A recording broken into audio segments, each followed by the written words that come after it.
Hi, folks. This week we are getting into some more drafting. So let me call up our course page and go through the learning outcomes in this week 8 module. So you're going to be reading through a lot of information that deals with writing academic arguments as well as crafting your thesis statement. So you're going to learn the basics of formal and informal outlining and discover an organizing method that works for you. I don't like to force outlines on students, but I do think it is a good idea to have some kind of organizing principle as you begin to draft your essay so that you have some idea of how you are going to plot your way through your research argument. And then you're going to work on a research argument essay rough draft. So this week, the objectives are to articulate a claim, that is to actually choose the side of the argument that you are going to go with, and then use support with evidence, right? You're going to judge and acknowledge opposing viewpoints while maintaining control of your argument. You will reflect upon your process of writing thesis statements. You do that in the discussion board assignment. And you'll craft an introduction and a thesis statement, a working thesis statement, and plan the organization of your research paper. So those are the outcomes for this week. And I'll skip over that. So let's take a look at the assignments. For your reading, you are going to be reading chapters 6.1 and 6.2, and you'll be skimming the examples, as well as chapter 2.8. So 2.8, where did that come from? Chapter 10. I have a cold, so I'll use that as my excuse. I'm going to open up the writer's loop here so we can take a look at it. So chapter 6 in the writer's loop is writing academic arguments. And I've chosen 6.1 and 6.2 to focus on predominantly because it gives you a good introduction of using the academic essay structure and using persuasive writing. So it walks you through the things you need to think of, especially audience. We want you to be very aware of audience, especially in persuasive writing. And I think the rhetorical analysis has introduced you to that concept of audience awareness and how you can best use those rhetorical strategies or the rhetorical appeals to persuade your audience. So this chapter 6.1 is very good. Focus on the introduction, which prepares readers to accept your claim, and look at the examples, as well as some examples for the thesis statements. So ideally, one of your research questions that you did a couple of weeks ago when we first started this unit is going to turn into your working thesis. That's the idea there in doing that assignment, is to prepare you to go one way or another with your research, and to craft a thesis statement from, or at least a working thesis statement for this week, out of one of those research questions. So reading through this section will be really good. Of course, they have these examples of written student work, and so you can skim through those examples. You don't have to read too deeply, but do read the text to see what's important there. And then they talk about the title, which presents the main argument. The title should be creative, but it should also be something that engages your audience. So it's a good idea to craft a title, and that may be the very last thing that you do with your draft, or even in your final revision, is to come up with a title that is really exemplary of what it is you are arguing in your researched argument paper. Then they have a section on consider logos, pathos, and ethos as you organize your argument. Again, pay attention to that. And then yet another example. Let me pause here. Sorry about that. I had to take care of myself for a moment. So again, several pages of text devoted to the example essay. So pay attention to the comments that are in the margins there. That will give you some pointers. Then chapter section 6.2 is focusing on your main claim. And again, writing the persuasive introduction, make sure that you have a good hook, background and context, and then your claim. Your main argument should be your working thesis. So they again have this example introductory paragraph, and they show you the hook, the background or context, and then the claim, which is the thesis statement and is the last sentence in the introduction. Avoiding common pitfalls in your introduction, make sure you pay attention to that. This understand section might be helpful for you to see how intros work, that kind of thing. And then if you want to, you can read through 6.3 and 6.4, but predominantly I want you to focus on 6.1 and 6.2. Those are the most important things for this week. Then hopping down to chapter 2, again, focusing on the thesis statement, and this time is for a substantial writing project.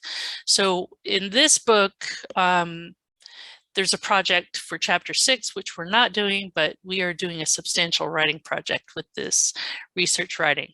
So 10.1 deals with your thesis options in response to your research questions. So again, pay attention to that. Once more, there are plenty of examples here. You may want to look at the comments that are in the margins there, and then drafting a working thesis. So pay attention to that as well, because the assignment is to submit an introduction with a working thesis. It doesn't have to be a perfect thesis right now, something that's working, something that might be revised and changed a bit as you research more and you write your way through the paper. So pay attention to that in 10.1. 10.2, state a specific type of claim and support it. So this might be handy as you start to work your way through your body paragraphs and incorporating that researched information from the sources that you have been gathering over the past couple of weeks. Think about the 6 different types of evidence that will support your claim: statistics and numerical, quotations from credible text. So statistics, that's the appeal to logos, right? Quotations from credible text is ethos. Expert opinion, again, that's ethos. Personal experience, this could be ethos or pathos. And then examples and visual as evidence. And then again, a nice lengthy example that you can take a look at.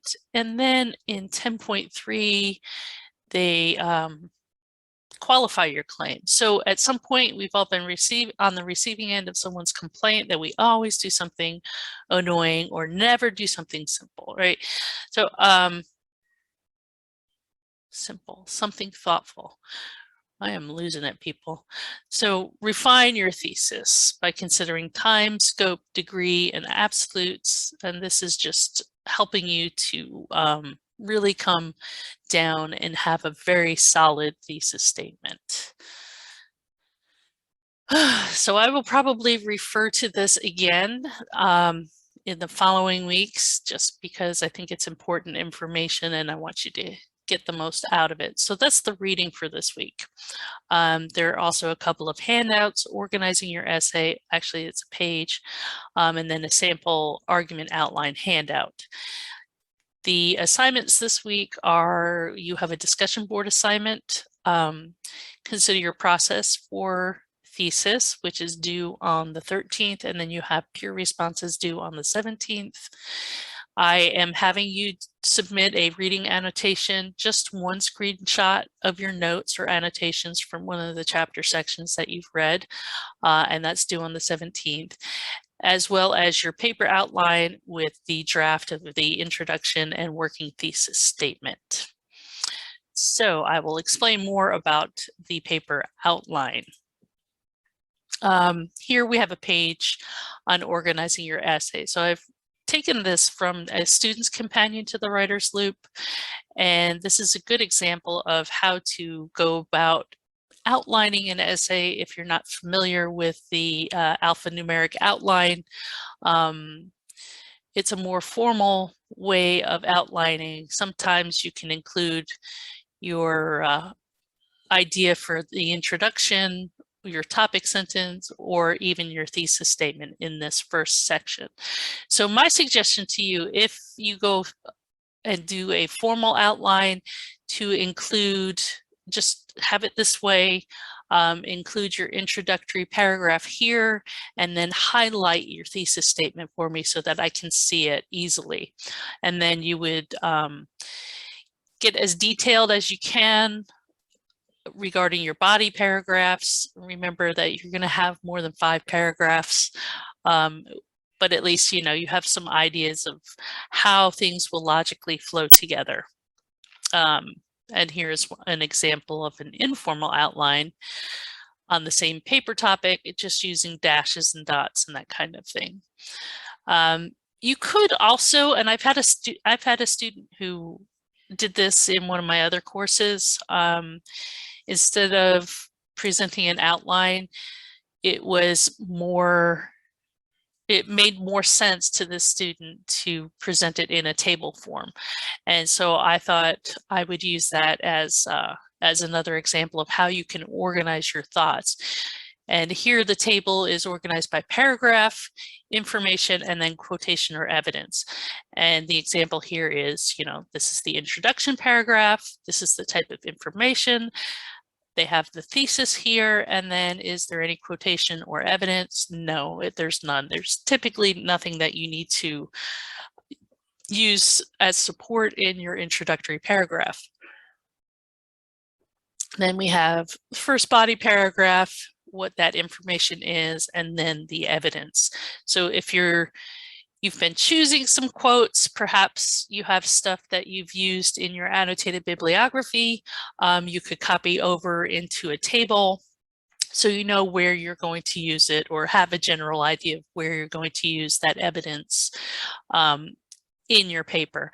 And so you could do this for every body paragraph or every section that you have organized in your paper. And then your conclusion, of course, the information is to restate the thesis, perhaps have a call to action. And then again, you typically do not need to have any kind of evidence or quotation in your conclusion. Sometimes you could use a quotation to if it, it really you think it will really excite your audience and motivate them to do something. So however you choose to organize your ideas, the key is to find something that works for you. So the more you're able to organize your writing, the better and more logically your ideas are going to flow and will be better understood by your audience. So that's the whole purpose of trying to get you into this idea of organizing your writing so that things will flow logically and be easily understood. The next page here is a handout for a classical model for an argument. I encourage you to read this carefully. This is, as I said before, no one structure fits all written arguments. However, this gives you a general idea of how arguments are laid out in academic writing. Of course, you need to include your claim, which is in your thesis. That's your position.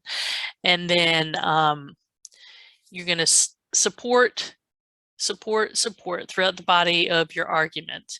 And then at some point, you're going to address the opposition. And I will go in depth on this in the following week. But for this week, I just want you to be familiar with it and be aware that you will at some point need to start thinking about counter arguments and talking about the opposite side and hopefully refuting the opposite side, and then your conclusion. So I think this is a really helpful handout. Let's see what is left. So we will go to the discussion board. Again, that is due Wednesday. Your initial post is due Wednesday the 13th with follow-up responses due the 17th. And this is just to get you thinking about writing your thesis statement, how you do it, that kind of thing. Then the following is, again, the screenshot for the annotation, and the final thing is the research argument outline, introduction, and working thesis. So that is week 8 in a rather large nutshell. I apologize for my nasal stuff. I've caught a cold. I thought it was I was worried about it, and I thought maybe it was COVID, but I did get tested and it was negative, so yay. Hopefully we will keep that way. I know some of you have been dealing with it, and we'll get through it. Hang in there, everybody, and if you have any questions, you know how to get in touch with me. All right, bye-bye.